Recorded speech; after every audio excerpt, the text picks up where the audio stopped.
seguridade á hora do tránsito peonil. Este é o segundo tramo. Este segundo tramo, como se pode ver, bueno, pues, con isto que querimos é esa beira-rúa que é elevada, de máis de 5.000 vehículos día, execución.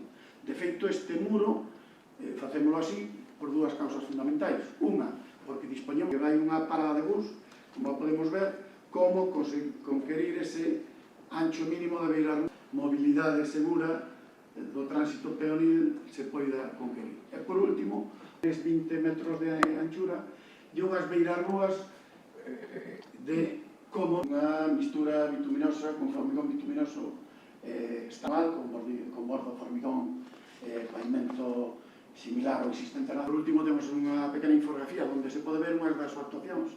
Xustamente no lado esquerdo, onde se ve ese edificio de 3 ou 4 alturas, é onde temos que construir entre esas dúas edificacións o muro de mampostería, e esa sería un pouco a actuación final unha vez construído o muro e rematado e sustituído o pavimento, tanto asfáltico como o pavimento das beirarrúas existentes.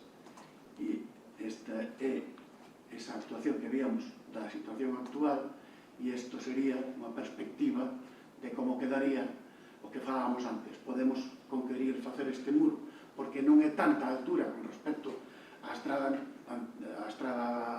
que accede actualmente a Marín, do aeroporto, por tanto, non nos obriga a afectar edificacións. Hazlo bien. Na estrada de Marín, para ampliar un puente.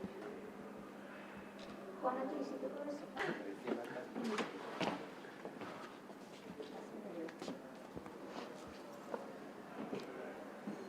Así nos damos unha idea de como queda.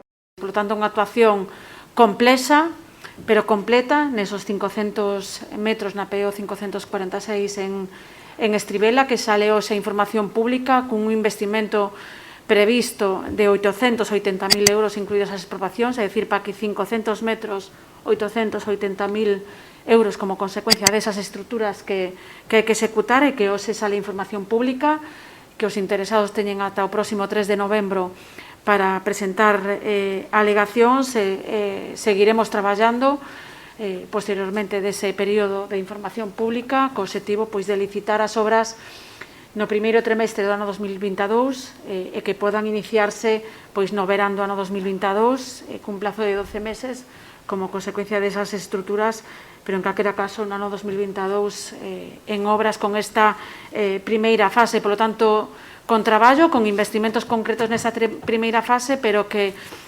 dende logo terá continuidade, ten continuidade no resto da estrada, porque saben que estamos a traballar no resto da estrada.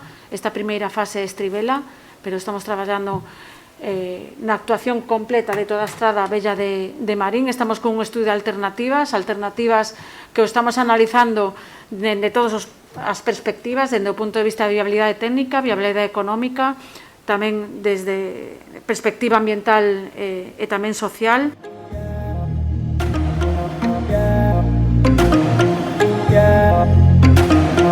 Yeah.